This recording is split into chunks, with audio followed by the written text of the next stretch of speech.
Ang susunod na programa ay rated PG. Patnubay at katawan ng magulang ang kailangan sa mga batang manonood. Sino pa ang kayang tanggapin tayo bilang mga sirena sa kung ano talaga tayo? Ganun din ang lalaking na ano. Kaya naman, maging maingat ka sa lahat ng oras at huwag kang magpapahuli. Teka, ba't nandiyan ka? Basta dyan ka lang! Huwag kang lalapit dito! Oo na! Sige, pipikit ako para di kita makita. Lately, ang kakaiba na talaga. Bukod dun sa mga paulit-ulit na panaginip ko, habang tinitingnan ko yung illustration sa face, sigurado ako na ako yung lalaki doon. Ngayon, Andre, ang mga alaala mo sa lalaki ay babalikan mo sa pinagsimulan nito at masisilip mo ang lahat. Sino ka? Sino ka? Ako. Si W. Kung ikaw ako, susunod ko magiging buhay. Alalahanin mo kung sasabihin ko sa pag-isip. Mauulit lahat ang pangyayari. Nakapalaran sa mundo ko magpapatuloy sa mundo mo. Kahit ang masasamang pangyayari. Protektahan mo yung babae. Mula sa pangalipang. Kingdom mo. Hindi lang siyang punong bayan ng Yuggo sa lalawigan ng Kanwan.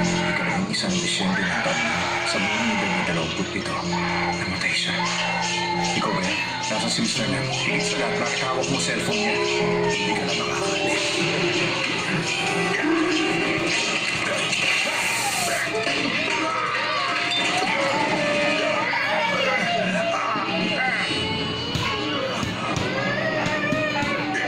Babalik na lang ako sa lugar kung nasaan ako dati. Sabi mo, sabihin ko kung may plano ako na gusto. Pero ba? Kasi meron na ako. Plano. Meron tayong 3 levels ng ballet. Ang una, romantic love. Yung pangalawa, hot love. At yung pamundo, dirty love.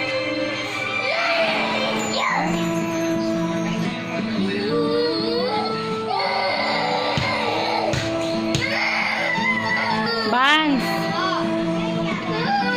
Tingnan mo ako na dyan ang susi natin. Susi. Kwarto.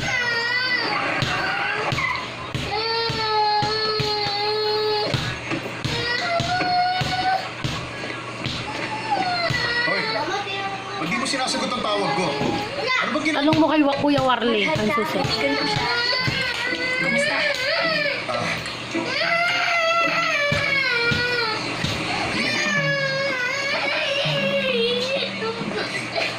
Teka, ano ka dito? Sabi ng pulubi. Naririnig kita. Pasensya na, ha? Hindi ako pulubi, no? Wala lang akong bahay. Street woman lang.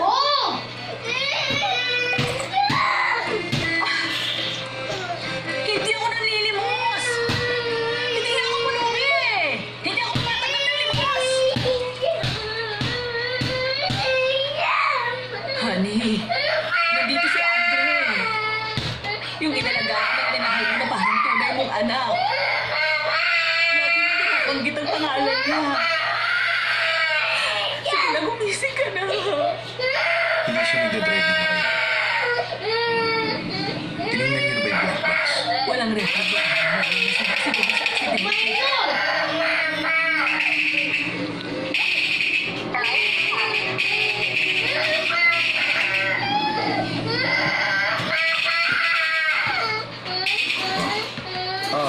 Sa tingin ko, dramatic ka talaga. Dito kasi may mali kang sulat. Natatandaan mo ba kung nakamot mo ang babino at natusok na kung anong bakit ng mata mo? Hindi, walang ganun nangyari. Basta nagiging mas malabo daw ang paningin ko recently. Alam mo, kayo na sa pagtanda. Kaya ganito, may bibigay akong anti-inflammatory at antibiotics. Regular mo yun. Kapag lumala ang kondisyon mo, magkakaroon ng complications. Dahil walang vein sa pamilya kapag lumala, wala na tayong ibang solusyon kundi ang mag-undergo ka ng transplant. Huwag kang puro trabaho, alagaan mo rin ang kalusugan mo. Bago ka umalis dito, kumain ka na muna, ha? Hindi na. May pupuntahan pa kasi ako eh. Next time na lang.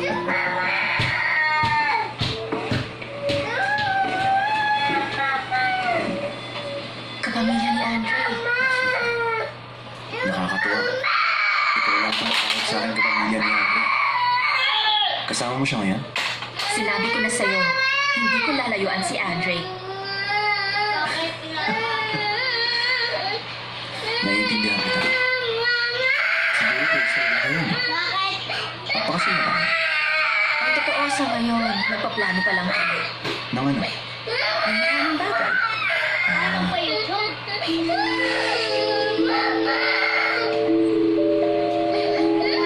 Di ba ang mga magkapamilya, magkakamukha at mabuot sa isa't isa? Bakit kayo ni Andre, hindi ganun? Papa. Oh, nandito ka pala, Aaron. Papa. Teka, sino siya? Siya nga pala si... Kapamilya rin siya ni Andre? Kilala mo anak ko si Andre?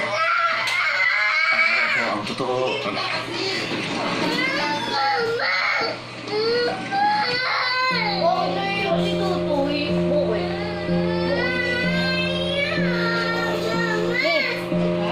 Tipid ka nga. Ako, hindi.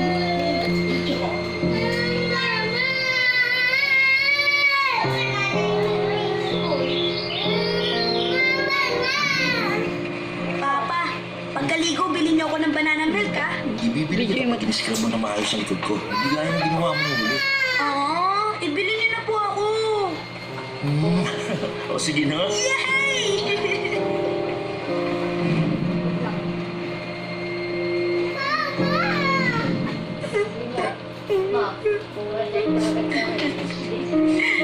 Si Andre, hindi sasama? Maaga siyang nakatulog. Huwag na natin siyang istorbohin. Bumili na lang tayo ng pagkain para sa kanya. Sige. Aaron, tayo na. Ano gusto mo kainin? Steak po. Steak? Sige. Papa, may sakit po ako.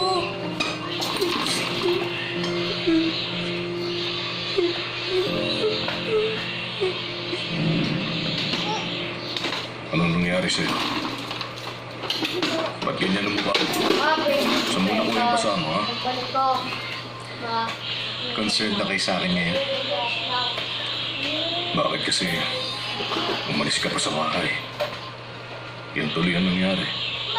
Umalis ako sa bahay mo Ban. para makalayo na ako sa'yo. Si JP. Gumaan nga ang pakiramdam ko eh. Kung ikukumpara sa sitwasyon ko noon, mas okay na ako ngayon. Wala nagpapigil. Ano bang ginawa ko sa'yo? Nagselos ka ba sa naging pagtrato ko kay Aaron? Hindi mo pa rin ba alam kung anong laman ng puso ko? Sa tingin mo, mas mahal ko si Aaron kaysa sa'yo? At siya ang paborito ko? Ikaw ang tunay kong anak, kaya dapat naiintindihan mo. Kayo ang sumuko sa amin ni Mama. At nung panahong kasama ko pa kayo, pinaliwala ninyo. Kinalimutan niyo ang lahat.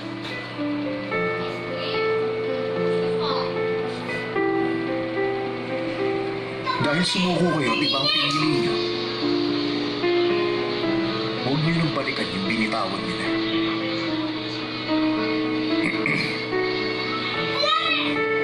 Matututunan mo rin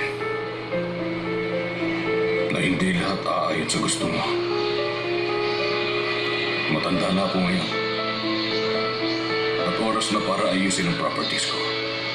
Kaya please lang, umuwi ka na sa atin. Ayoko. Wala akong tatanggapin galing sa inyo. Pera man yan, o ang paraan nyo ng pamumuhay, o kung paano kayo magtaboy ng tao, lahat. Hindi ko gugustuhin may makuha ako galing sa inyo. Ayoko na ng koneksyon sa inyo. Ayoko nang makita kayo kahit kailan. Matigas talaga ang ulo mo. Ang hiling ko lang.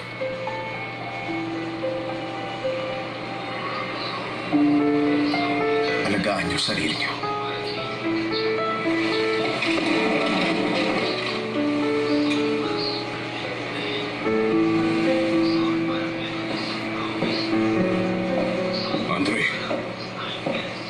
Andre!